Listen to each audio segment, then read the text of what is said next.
कि डॉक्टर बाबा साहेब आम्बेडकर ने वंदन करी है करके टीपू सिंह को नमामि। आप सबको मैं जय भीम। मैं गुजरात की ओर से आपको आश्वस्त करना चाहता हूँ कि ये आंदोलन में गुजरात पीछे नहीं रहे।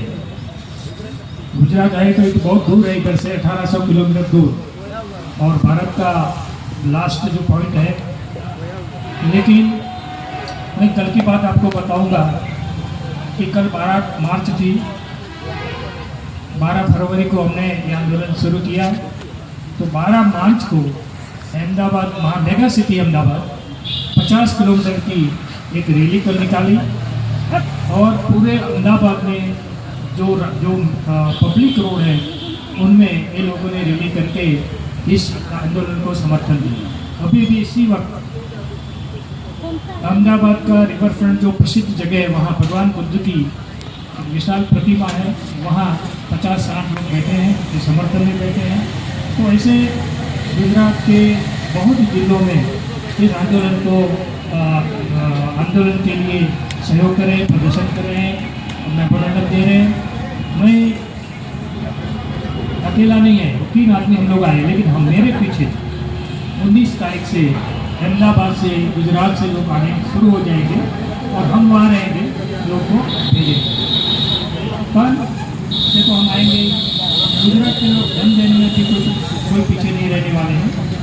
हम लोग ऐसे ही कंटिन्यूसली इस आंदोलन को फाइनेंशियली सपोर्ट करते हैं और आगे भी करते हैं।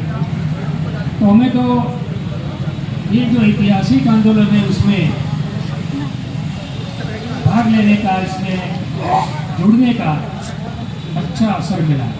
इसलिए मैं आकाश लामा जी को और पूज्य बदंत प्रज्ञाशील महाथेरो जी को और सभी विभूषण को उनका मैं आभारी हूँ, मैं बनी हूँ, क्योंकि ये ऐतिहासिक जो लड़ाई महाबोधि महायज्ञ मुक्त करने के लिए अगर हम इसमें नहीं आते तो हमें अफसोस रह जाता कि इस लड़ाई में मेरा भी कोई सहयोग नहीं है। इसलिए मेरा आने का कोई अभी समय नहीं था, मैं बीमार हूँ, लेकिन मैंने सोचा कि पहले मरने के पहले ये आंदोलन में मुझे आना चाहिए तो मैं आता। तो ये जो आंदोलन है ये पूरे विश्व के बौद्धों के लिए सम्मान का आंदोलन है, स्वाभिमान का आंदोलन है, हक का आंदोलन है। इस आंदोलन में हम सब बुद्धिस्ट हैं या बाबा साहब को मानने वाले हैं, इसमें जुड़ेंगे, तन से जुड़ेंगे, मन से जुड़ेंगे और जो प्रकार से हो सके ऐसे हमें उसको सहयोग देना है। मुझे विश्वास है कि अगर हम भारत के बौद्ध और अम्बेडकरवादी जो अपने भाई है, बहन है, इसमें जुड़ जाएंगे तो निश्चित रूप से हमारी विजय होने वाली है। ये इतने 6 दिनों से मैं देखता हूँ कि लोग आते हैं जाते हैं, तो इससे थोड़ा प्रेशर में थोड़ा ये ऐसा लगता है कि थोड़ा भी कमी है।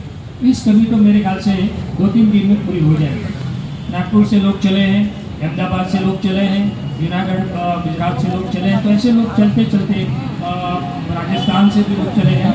तो ऐसे भी आएगा तो जगह भी मेरे हिसाब से कम पड़ेगी, लेकिन ये हौसला तभी हमारा रहेगा कि हम थोड़ा डिसिप्लिन में रहें। अगर कुछ बोलने में, कुछ करने में अगर हम कोई गलती कर देते हैं तो फिर ये जो हमारा जो आंदोलन है ये कुछ दूसरी दिशा में चला जा सकता है।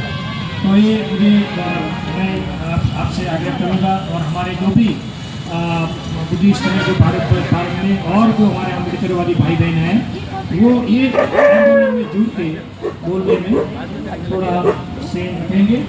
हमारी लड़ाई कोई ब्राह्मण के सामने नहीं है, हमारी लड़ाई है हमारे हक के लिए।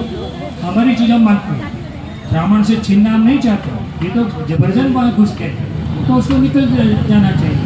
ये लोग है बेशर्म, उनको शर्म नहीं आती कि धर्म के धर्म स्थान पर हम बैठे हैं, तो ये चीज़ उनको समझनी चाहिए। तो जो भी ब्राह्मण लोग मेरी बात को सुनेंगे उनको सोचना चाहिए कि हम लोग इसमें से निकल जाए तो बहुत अच्छी बात है।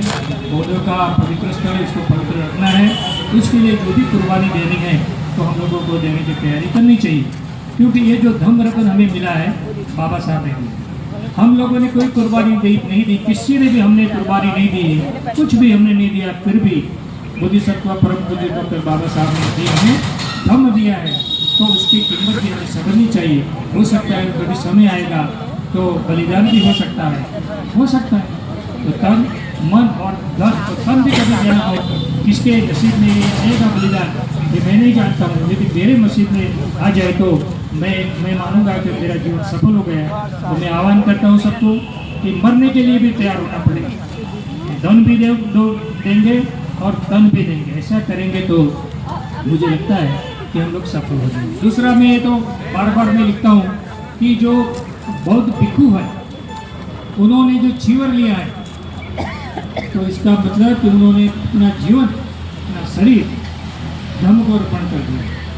तो जब कोई ऐसा समय आ जाए तो पीछे हटना नहीं, धम्म के लिए जीना है, धम्म के लिए भी मरना है। अगर भारत के जो सभी बौद्ध भिक्षु इस पंडाल में आके आंदोलन करें तो सरकार को झुकना पड़ेगा, ऐसा मुझे विश्वास है। क्योंकि मुझे 50-60 बौद्ध भिक्षु बैठते हैं और इससे मेरे ख्याल से 10,000 से ज़्यादा बौद्ध भिक्षु भारत में होंगे। महाराष्ट्र में तो बहुत अधिक संख्या में बौद्ध भिक्षु है। अगर वो इधर आकर बैठ जाए तो प्रशासन भी हिल जाएगा कि इतने ज़्यादा बौद्ध भिक्षु कहाँ हैं। तो ये जो मैं भी बार बार लिखते रहता हूँ भिक्षुओं के ऊपर कि ऐसा आप यदि धम्म को जीवन अर्पण किया है तो बोध गया जाइए और इस आंदोलन को सफल बनाने के लिए जो भी बनता है वो आप करिए। उपासक की ये जिम्मेदारी है कि बौद्ध भिक्षुओं को सहूलियत दे, बोध गया में आने के लिए धन दे, उनके लिए कोई फैसिलिटी दे दे, तो ये सब आ पाएंगे। तो ये सब बौद्ध भिक्षु स्वयं